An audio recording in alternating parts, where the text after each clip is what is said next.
પાટણ જિલ્લામાં ગઈકાલે સાંજે વાતાવરણમાં અચાનક પલટો આવ્યો હતો, જે બાદ ઠંડા પવન ફૂંકાવાની શરૂઆત સાથે વરસાદ પડ્યો હતો। ભારે ગાજવીજ સાથે વરસાદ અને પવનને કારણે જિલ્લાના સમી, શંખેશ્વર, હારીજ અને સાંતલપુર તાલુકાઓમાં વ્યાપક નુકસાન થયું હતું। સમી શંખેશ્વર વિસ્તારમાં મકાનોના છાપરા તૂટ્યા હતા।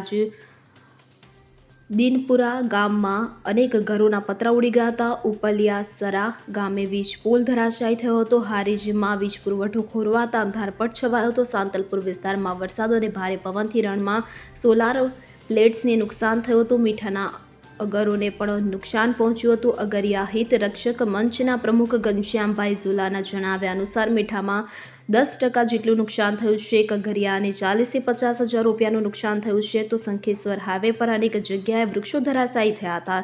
જેસડાથી લોલાડા રસ્તા પર મોટું વૃક્ષ પડતા માર્ગ અવરોધાયો હતો અને તારાનગર, ગાંધીનગર બસ સહિતના વાહનો અટવાયા હતા। પાટણ શહેરના ભદ્ર વિસ્તારમાં જૂના પોલીસ સ્ટેશનના વાયરલેસ ટાવરની સીડી તૂટી પડી હતી। વીજ વાયર અને ટાંકી પર પડતા 2 મકાનોને નુકસાન થયું હતું। સદનસીબે કોઈ જાનહાનિ થવા પામી ન હતી। Bureau report CN24 news. હવે જુઓ દેશ દુનિયાની તમામ ખબરો તમારી આંગળીના ટેરવે।